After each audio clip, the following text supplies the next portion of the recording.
इस धरा पर रहने वाले संपूर्ण सनातनी जनों को, देशभक्तों को और स्वाभिमानी हिंदुओं को मैं सादर नमन और प्रणाम करता हूं। भारत में सभी धर्म के लोग रहते हैं, सभी अपनी धार्मिक मान्यताओं के आधार पर उत्सव मनाते हैं और उन सभी के उत्सव में बढ़ चढ़कर हिंदू लोग हिस्सा लेते हैं। भले अपमान ही सही, भले अपने धर्म का विनाश ही सही, लेकिन हिंदू ने सभी के साथ सद्भावना परोसने का ठेका ले रखा है। अपना अपमान सहते हुए, अपने धर्म का विनाश करते हुए, राष्ट्र को खंड खंड होता हुआ देखते हुए फिर भी हम बंधुत्व की बात करते हैं। इस झूठे बंधुत्व से बाहर निकलने की आज आवश्यकता है। संपूर्ण राष्ट्र में ईसाइयों का उत्सव चल रहा है, क्रिसमस डे मनाया जा रहा है, 7 दिन की छुट्टियां हैं।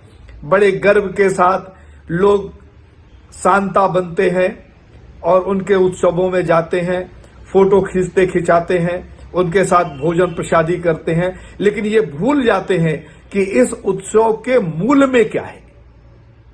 मूल में जाने के लिए हमें गोवा की आज की स्थिति को देखना पड़ेगा। गोवा में कुछ हिंदू संगठनों ने, क्योंकि शंकराचार्य जी की यात्रा गई थी, हिंदू जागरण यात्रा, वहां पे हम लोगों ने धर्म ध्वज की स्थापना की, गौ ध्वज की स्थापना की। वहां एक जागरूकता आई। उस जागरूकता के परिणाम स्वरूप संपूर्ण गोवा के हिंदू संगठनों ने गौ हत्या न हो इसलिए कमर कस ली। परिणाम क्या हुआ? परिणाम के आधार अगर देखे जाए तो वहां के मुख्यमंत्री ने वहां के मीट मार्केट जो है उसके साथ मिलकर, और गौ हत्या आपूर्ति किसी तरीके से बाधित नहीं होगी, अच्छा गौमांस इन सबको मिलेगा और अच्छे गौमांस के साथ ही ये लोग अपना उत्सव मनाएंगे, ऐसी व्यवस्था करने का आश्वासन दिया। हमें एक बात समझ में नहीं आई, जब भी कोई बात होती है तो मुस्लिम समुदाय के लोग एक लाइन का ज्ञापन देते हैं सरकार को और उसमें लिखते हैं कि आपसी सौहार्द बिगड़ेगा। तो ये कैसा आपसी सौहार्द है जो हमारे धर्म को कुचलकर, हमारी मान्यताओं को कुचलकर, हमारी पूजित गौ माता को काटकर स्थापित किया जाता है। ये कैसा आपसी सौहार्द है कि भारत में रहकर भारत के समूल पुरातन धर्म को नष्ट और भ्रष्ट करने की प्लानिंग की जाती है। ये कैसा आपसी सौहार्द है जो एक तरफा है कि हिंदू हर बार इनके सामने झुकता रहे, टूटता रहे, इनसे विनती करता रहे, इनके उत्सवों में शामिल होता रहे, इनका थूका हुआ, इनका मल मूत्र मिश्रित भोजन ग्रहण करता रहे और आपसी सौहार्द स्थापित रखे। जो लोग ईसाइयों के उत्सव में जाते हैं वो कैसे भूल जाते हैं कि इनके हर उत्सव में गौमांस परोसा जाता है, तो जो इन्हें प्रसादी खाने के लिए दिया जाता है, जो भोजन दिया जाता है, उसमें गौमांस नहीं होगा। अर्थात हम स्वीकार करते जा रहे हैं, हम भी गौमांस का अनचाहा भक्षण कर रहे हैं। मुझे लगता है भारत में बड़े संकट का दौर चल रहा है। भारत के राजनीतिज्ञ दो मुंहे सांप की स्थिति में हैं। अगर एक मुंह को आपने बंद किया तो वो दूसरे मुंह से काटने लगेगा। आज भारत में गौ माता की दुर्गत देख लीजिए, धर्म की दुर्गत देख लीजिए। अभी हाल ही में एक निर्णय हुआ कि हिंदू अपने सनातनी धार्मिक धरोहरें, जिन पर मुगलों का गुलामी की जंजीरों से जकड़कर एक सिंबल लगाया गया है, उसे हम स्वतंत्र कराने की बात नहीं कर सकते। बाबर जिसने राष्ट्र में आक्रमण किया, उसके वंशज खत्म हो गए, समूल नष्ट हो गए, फिर भी उसके नाम पर हमारे देश में हमारी हजारों लाखों धार्मिक धरोहरों पर उनका कब्जा है। अर्थात हमें एहसास कराया जाता है इस भारत में कि हम गुलाम थे, हम अपने धार्मिक धरोहरों की रक्षा नहीं कर सकते। क्या आज हम गर्व से कह सकते हैं कि हम भारतीय हैं? क्या हमें आज इस बात पर गर्व होना चाहिए कि हम अपने राष्ट्र में अपने गौमाता की रक्षा नहीं कर पा रहे, अपने धर्म की रक्षा नहीं कर पा रहे, अपने मंदिरों की रक्षा नहीं कर पा रहे, अपने संस्कारों और संस्कृति की रक्षा नहीं कर पा रहे? यही में गोवा की स्थिति मैंने बताई। मेघालय में भारतीय जनता पार्टी के प्रमुख हैं अर्जेस्ट मावरी।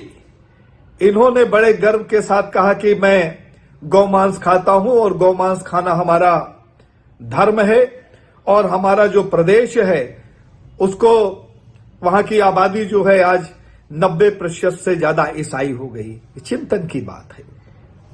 न इनका धर्मगुरु यहां पैदा हुआ, न इनका ईश्वर यहां पैदा हुआ, और भारत के धर्म और संस्कृति से जुड़े हुए प्रदेश के प्रदेश आज दूसरे धर्म में बदल गए।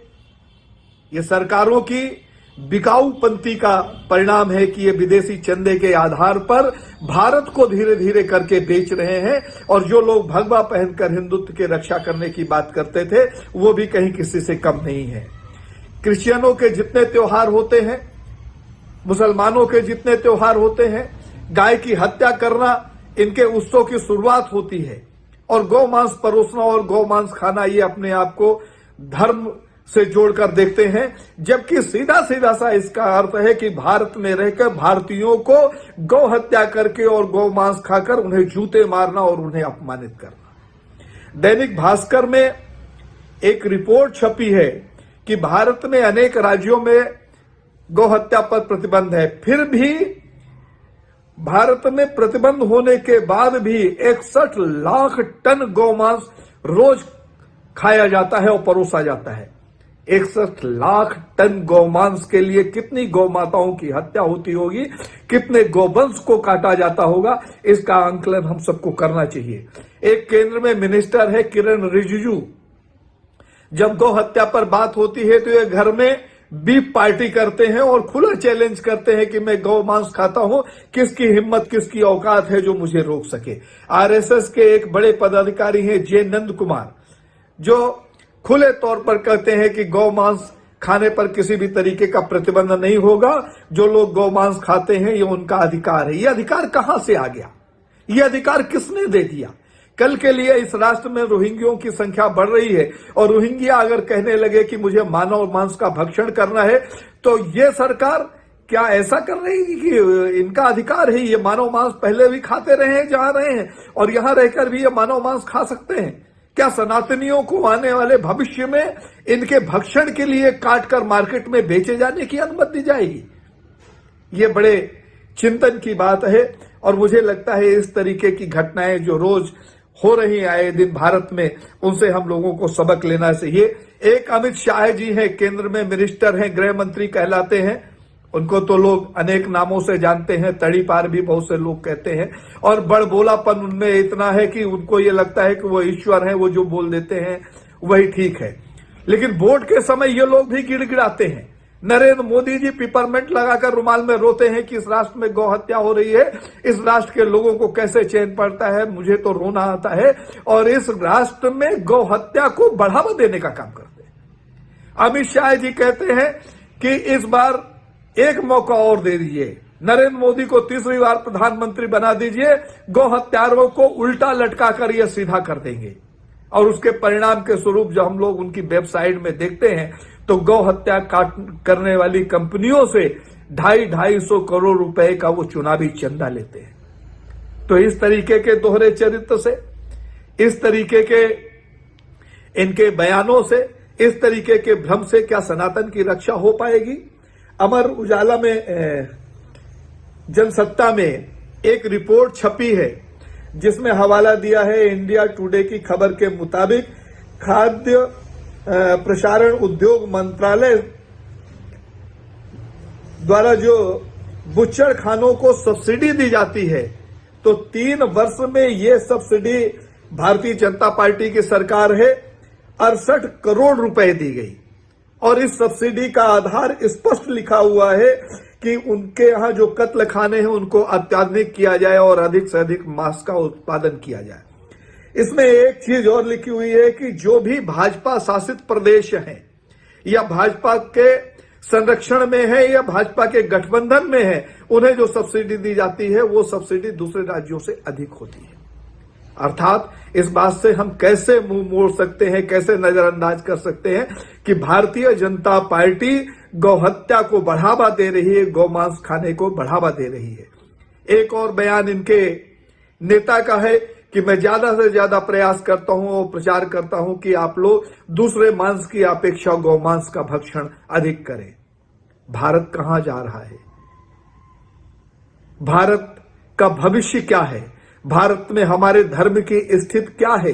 कितने दिन तक हम अपने आप को हिंदू और सनातनी साबित कर पाएंगे, कितने दिन तक हम अपने वेदों की और सनातन धर्म की रक्षा कर पाएंगे, इसका आंकलन आज करने की आवश्यकता है।